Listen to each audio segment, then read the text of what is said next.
Welcome to this first of two videos involving the Windows Live email that's mentioned in tutorial or chapter 2 in the textbook. I need to mention something right off the bat, of course. With publishers and with technology websites, sometimes more often than not, the books will be published and then the websites will change things. So you may see some very different appearances in your book from what's on the screen. In fact, depending on your particular browser or your particular version of the email account, your computer screen may not look exactly like this screen. So for those of you who are a little bit more nervous or maybe not as willing to play with the computer as much, you may need to understand that very carefully up front and just contact a fellow student or the instructor if you have individual concerns. You do not have to create a brand new email account for this presentation because you have one through CCC and you've already sent me an email to test that out. What I'm going to do right now is to go to live.com, and in live.com I'm in the Microsoft News right now, which actually comes from your email system. And I apologize for my throat right now. Now, if you want to create a brand new account, you can go in and go to the very bottom of the screen. This is called Hotmail. They have actually two divisions or two setups for email. They have hotmail.com and they have live.com. If you click sign up now, and again, you don't have to do this, but I want to go through the routine that is also in your book.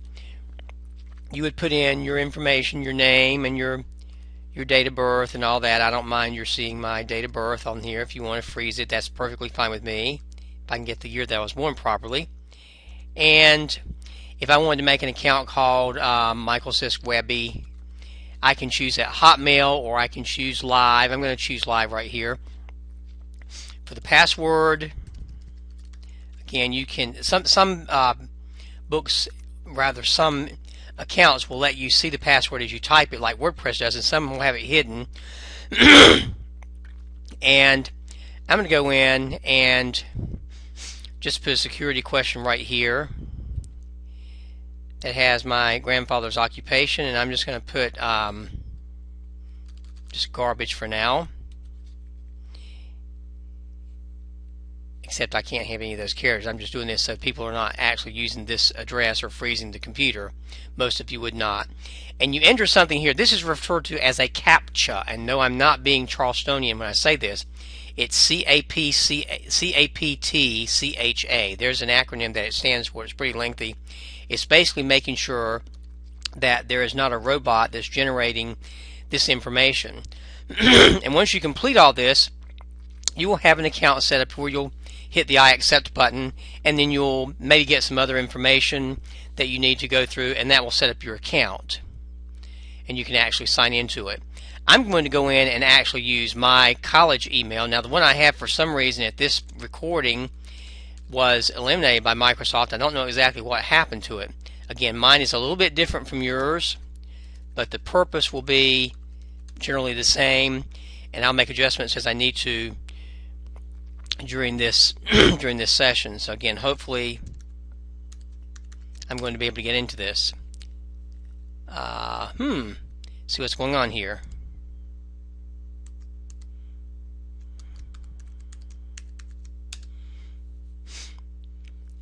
Bear with me. No, I did not miraculously get into my account. What happened, I just realized, and I apologize, ladies and gentlemen, I have to go into my account differently from you because of the group I'm with associated with the college. So mine will still look very similar to yours, and let's just take a look at some of the items that are in Outlook web apps. And if I'm going to start over actually on the right hand side where it's got my name, Mike Sisk, right there sometimes, and I will explain that little calendar pop up in just a moment also, so that you'll be aware of that. It may pop up again during the video. So when I click on Mike Sisk, it may have information about another mailbox. I've got the option to sign out.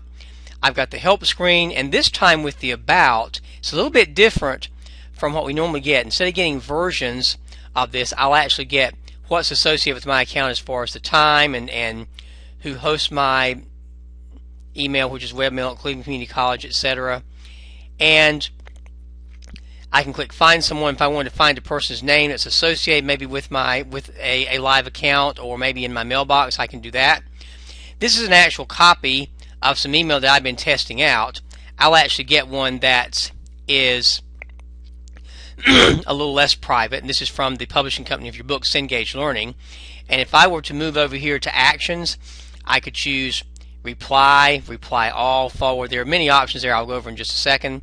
The blue arrow is forwarding an email if you want to send it on to someone else, like someone maybe sends a good joke or a more business-like message. They want to forward it to somebody else, they can. If you have lots of people to whom this message was sent, you can choose reply all, or you can choose just reply to go to the original sender. Over here, and this is the section where the actual email itself is set up. I've got a menu called New right here where I can do a new message or a meeting request. I can delete something. I'll talk about conversations in a few minutes. Under Move, there are groups and there are folders that can be created here. Filtering, if you want to set up different categories. You want to look only at emails that have certain characteristics with them. Think database searching if you want to. And then the old group by conversations. In fact, I'm going to actually go ahead and look at the conversation part first. This is conversation mode by default, which we're in now. And you notice over here on the right, the reading pane, P-A-N-E, is where the location would be. If I wanted to change that to bottom, I could click that so that the email is below the general list. And I can turn it off completely, or I can put it back to the right. If I wanted to search an email box for something, let's say I want to find all the messages from Cengage. It's just like a regular search with Google. I can type in Cengage or a person's name. If I click these little chevrons or these arrows that are to the right, I get an advanced search right here where I can look for results in the subject matter or on the subject line. Maybe I can't think of the subject, or maybe I want to find something that came from Cengage Publishing, and I can have various categories right here that I can color. Now they'll use category in your book and category here a bit differently. I'll go ahead and do that search for right now and click the little search button, and what will happen, you may or may not be able to see this, most of these will be from my representative whose name happens to be Evelyn Butcher if you're looking through here, but all of these are related in some way to Cengage. And while I'm on here, you'll notice over here, and sometimes I've got some jokes here. They're all totally in good taste. My rep and I are very good friends from a very long time ago. If I have these conversations here, right now it just says to Mike Sisk. If I wanted to go over here to Actions and I wanted to go down to where it says Ignore Conversations, what this would do is it would delete all the messages except the ones that were actually sent to me. And you can actually ignore, so you can do something called expand and collapse, which is probably actually a better choice. If I choose collapse all, this will show me all the messages as they are now. And if I were to go in and choose, if I were to click on the original or the most recent message rather, I would be able to expand everything and see them. I can have the oldest message on top if I want to, which would basically reverse them. Again, you can play with these and pretty much find what you want here. I'll go ahead and put the newest on top just so I'll have it back to normal. If I wanted to move something in a particular folder, I could do that.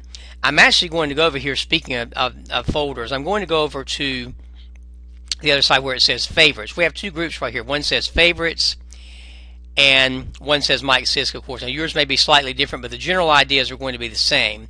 If I were to right click on the inbox, and let's say I wanted to make a brand new folder, I can do that. I can open the inbox, I can copy a folder. In fact, what I'm going to do is I'm going to click on my name right here. If I right click it, I can create a brand new folder, and maybe I want to call it, since I have that, I may want to call it Cengage. I'll just type it in just like I create a new folder on my desktop in the CIS 110 or CTS 60 class. There's nothing in there right now, but if I were to click my inbox, and let's say I wanted Evelyn's letter or email to go there, I can click on Move to Folder, and I can have it moved or copied to the Cengage folder. I can even create a new folder at this place, and I can actually move it there if I want to. And if I go into that folder, I will see the course technology item there. The reason I wanted to use my account instead of a general student account here is that I had a lot more information with which to play.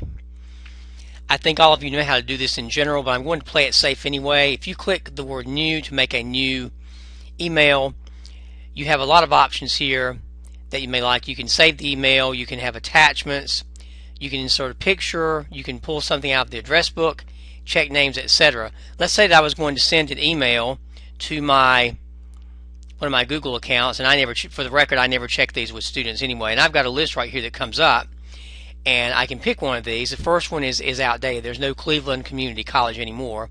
But if I wanted to choose michaelsisk@gmail.com, I could do that. I could even go over here and I can go to this option that says check names, just to let you see this. And I can go in and see if there's a match starting with the letters MI, and it will give you a list of whatever is in your contact list. Just wanted to show you that. I'll go ahead and go on in and type in mine right here, michaelsisk@gmail. The CC stands for, some people call it courtesy copy, some people call it carbon copy. If you click on this, you'll have a couple of options here where if I wanted to send a copy maybe to, I'll just send one to myself right here to this original email, sisk@clevelandcc.edu. I'll go ahead and send one to myself, which is not really a bad idea ever. The BCC stands for something called blind carbon copy or blind courtesy copy. That means that the recipients do not see who all got the letter. It's blinded or shielded from them completely. I can even go into my contact list, and if I wanted to send something to someone else, I made one up right there called URAB. I was just making one up right there.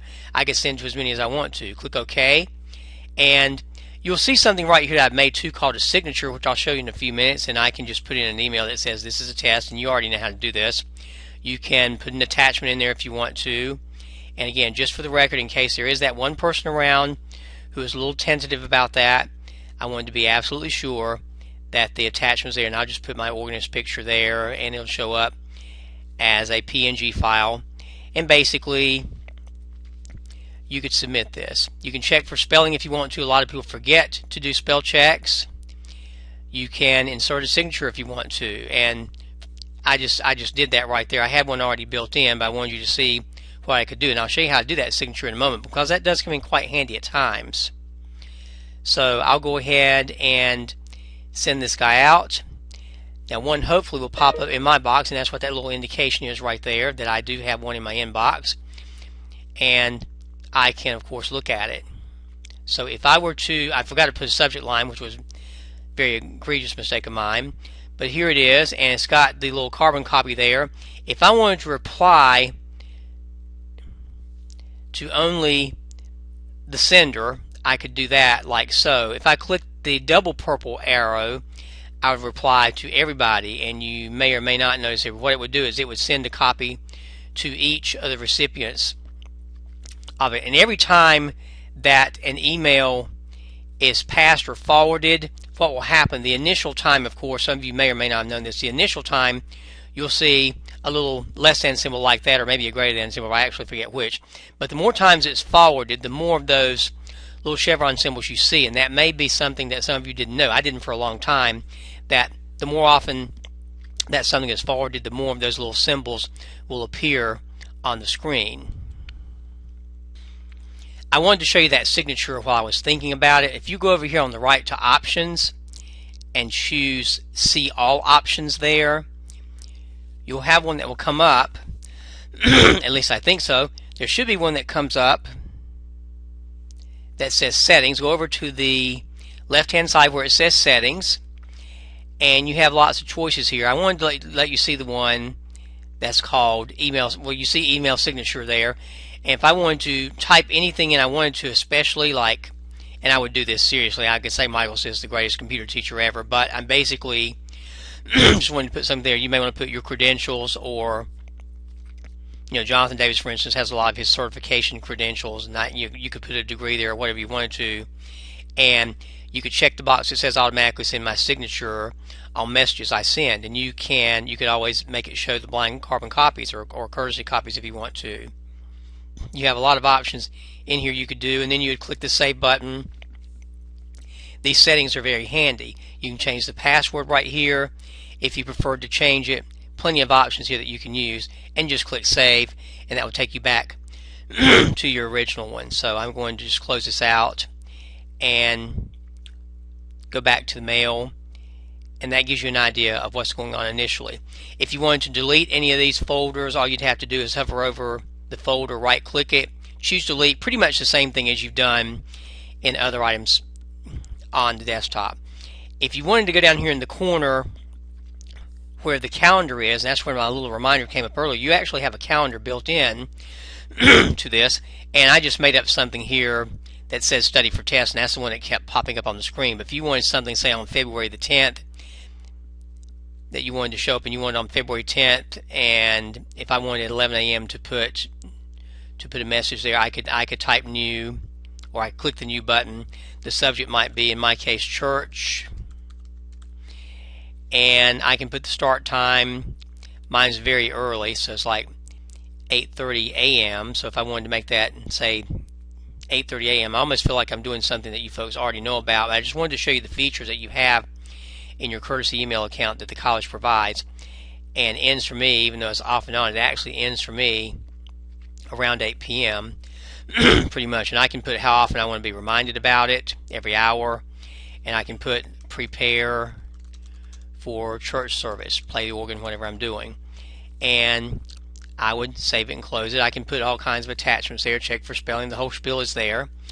You can actually go in and look at many of these dates at one time thinking. You can actually hold down the control key on your mouse, I think that's right, and you can look at several dates at a time if you want to, and look at your entire calendar as you need to. And of course, if you want to go back to your mail, go down to the corner and choose the mail again. This takes care of the first part of my two-part video for email. If you have any questions, of course, please contact me.